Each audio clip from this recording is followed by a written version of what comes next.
This is explosive news. I mean, truly.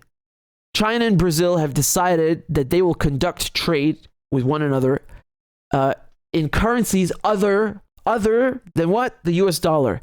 As a matter of fact, they're going to do it in their own currency. Look at this. China-Brazil strike deal to ditch the dollar for trade. I mean, this is so significant. Remember, these are two BRICS countries. BRICS, Brazil, Russia, India, China, and South Africa. Okay? These are not like, it's not small fries. These are the future giants, the up-and-coming giants. So China and Brazil have reached a deal to trade in their own currencies, ditching the US dollar as an intermediary, the Brazilian government announced on Wednesday. The deal, Beijing's latest salvo against the almighty greenback, the greenback is the dollar, it's just another name for it, will enable China, the top rival to US economic hegemony, and Brazil, the biggest economy in Latin America, to conduct their massive trade and financial transactions directly, exchanging yuan for reais and vice versa instead of going through the US dollar. You'd love to see it. Don't you just love to see it? I could sit here all day and just stare with joy at this paragraph. Don't you love to see it, man? This is the fucking future right here, man. This is what is happening. This is what I've been talking about. And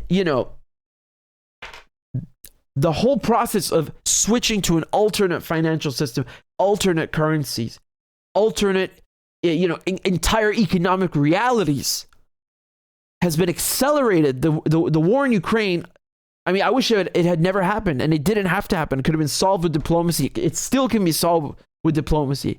But it has had a massive, massive ripple effect. And this is one of those consequences, one of those major consequences, right? That the US dollar is being phased out.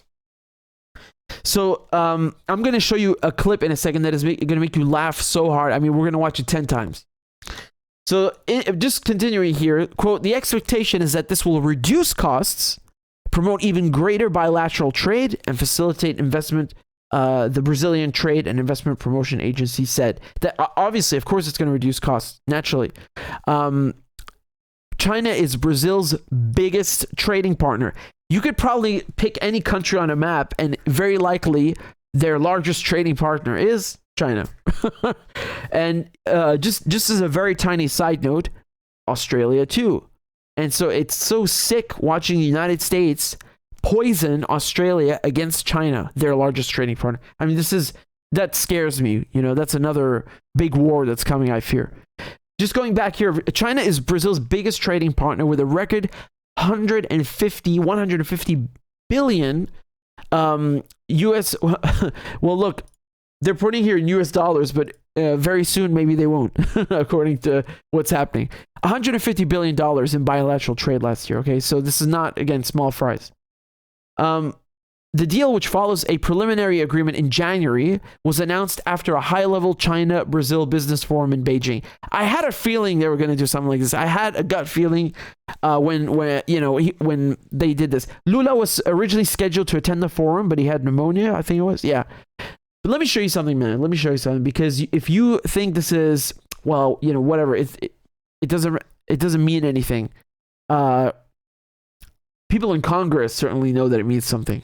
And they are sad and they are angry. Let me show you this clip.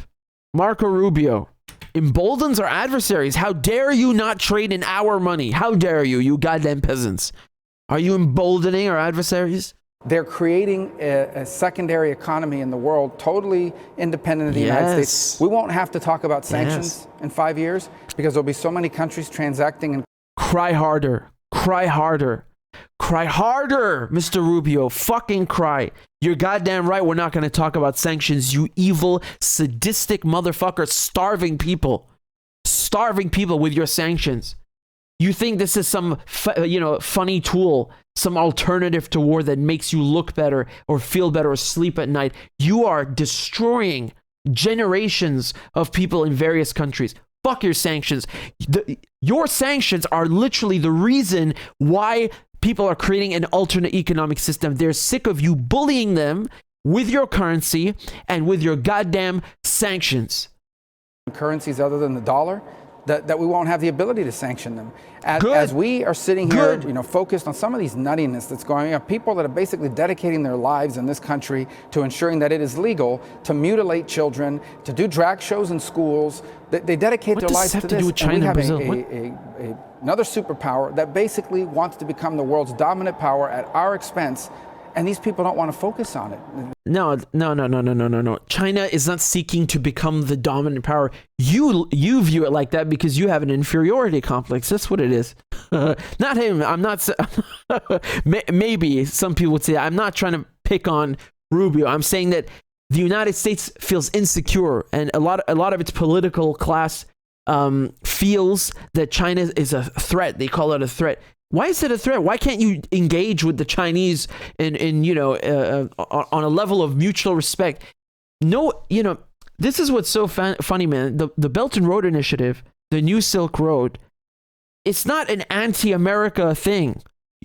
America's welcome to join. The United States, Great Britain are welcome to join.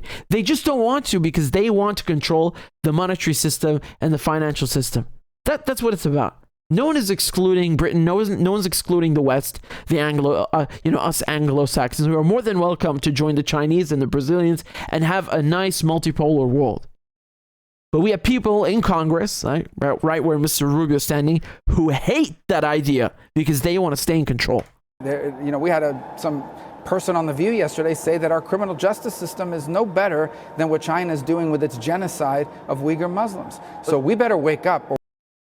Okay, I don't know what this, again, has to do with alternate currencies, but since when do you care about Muslims? The building that you're fucking standing in has sanctioned the genocide. I mean, you could call it a genocide. You really could, given the numbers of Arabs and Muslims. Man, come on. Who are you kidding? You care about Muslims now? Get out of here. I don't believe that. Or we're going to live in a very different world than the one we've been used to, and it's going to happen. Let me play this clip again. Cut a trade deal with China. They're going to, from now on, do trade in their own currencies, get right around the dollar. They're creating a secondary economy in the world, totally independent of the United States. We won't have to talk about sanctions in 5 years because there'll be so many countries transacting in currencies other than the dollar that we won't have the ability to sanction them. As we are sitting here, focused on some of God willing. These nuttiness that's going on, people that are basically dedicating their lives in this country to ensuring that it is legal to mutilate children, to do drag shows in schools. They dedicate their lives to this, and we have another superpower that basically wants to become the world's dominant power at our expense. And these people don't want to focus on it. We had some person on The View yesterday say that our criminal justice system is no better than what China is doing with its genocide of Uyghur Muslims. Will you stop it? The United States has the largest prison population on Earth. The United States, it has more people in prison than anyone. How is that better than how dare you speak about anyone else? It really hurts, man. I've heard so many sad stories, of people who've been in prison and what they've experienced. It's horrific. It is horrific and unfair. Joe Biden is an architect of this system, by the way. And why? So they can make money. I don't know what they do in China, but do they make money off of prisons? They basically create a judiciary that is designed to send people to prison so the owners of the prisons can make money. Does that system exist anywhere outside the United States? That is sick. And I'm not trying to, pile on the US, but he just made a comparison to China, and I'm saying that they don't have a system like that. And the West has no right to pretend to care about Muslims after 20 years of war on terror. It just doesn't add up. But let's not let Marco Rubio distract us. Let us revel in the prospect of alternate currencies. And I want to be very clear. No one is saying the dollar should crash and America should suffer. No, just other people want to stop suffering. You understand what this is about? He talks about sanctions like it's a good thing. I can't believe he just stands there with such, it's like he has no empathy. He's so cold and callous about it. Just like, yeah, we won't be able to sanction people. Like it's like it's a root canal or some kind of normal procedure. Listen to yourself, man. Listen to yourself. You're hurting millions of people. This is not okay. That's why they wanted an alternate system. Here, I want to show you some stuff I found. This is, I don't know, I forget who posted this, but are we approaching the end of US dollar hegemony? China and Brazil, as we are discussing, have struck a deal to ditch the dollar for trade. France completes its first yuan settled liquefied natural gas trade with China. I bet they didn't like that initially. Russia is ready to switch to renminbi in foreign trade. And remember, China is actually paying the Russians, I think, in... I don't remember if it was renminbi or if it was rubles. Either way, you get the point. It was for the gas recent gas deal in January. And Saudi Arabia considers accepting renminbi for Chinese oil sales, which we've talked about.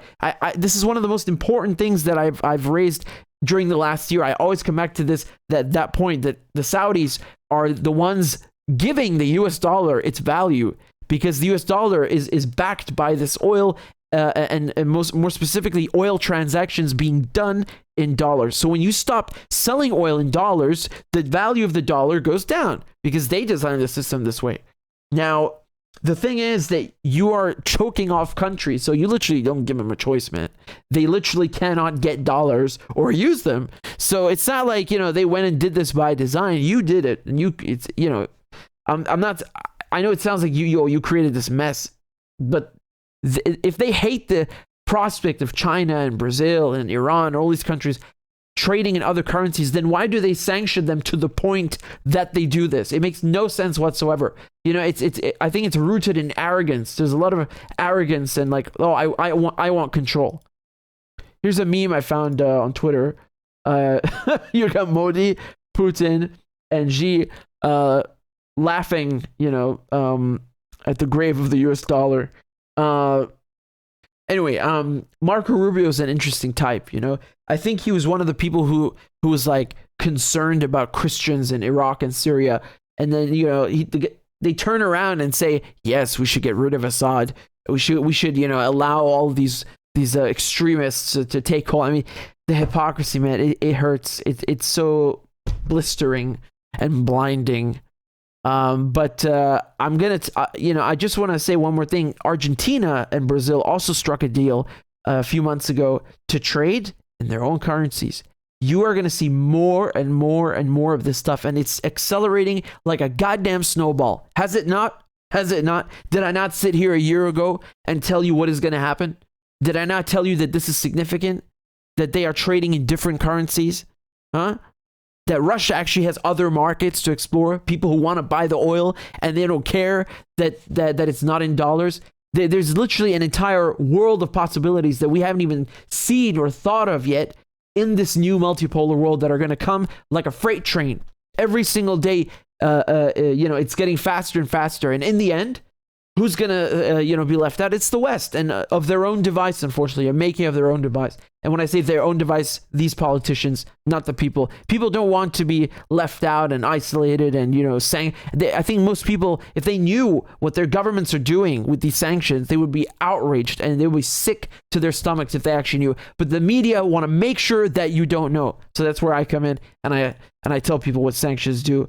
And Marco Rubio should not be, whining that people are escaping from them. They have more than enough reason to. This won't be the last you hear of China and Brazil and the BRICS devising their own systems. Remember, just off of the top of my head, Russia linked its Mir card to China's Union Pay, and then Venezuela and Iran were like, hey, we want in. And Turkey, who has to walk a fine line between West and East, trying not to piss off NATO and the United States and also not upset Russia. Erdogan does more or less a good job of that, actually. And it's not easy, I imagine. But Turkey refused to sanction Russia. This is what I'm trying to say. And not only that, they actually expanded the possibility for Russian tourists to come into Turkey and use their Mir payment system, because if you're a Russian and you have a Visa or a MasterCard, you can still use it inside Russia even today. But once you step outside Russia, it's not going to work. you are isolated and locked out. And so people are taking their Mir, and Turkey is like, you know what? We're going to expand the infrastructure so you can use your Mir card everywhere, right? And you're going to see more of these things. You know, it's bit by bit, and it becomes a snowball. And this was a big one.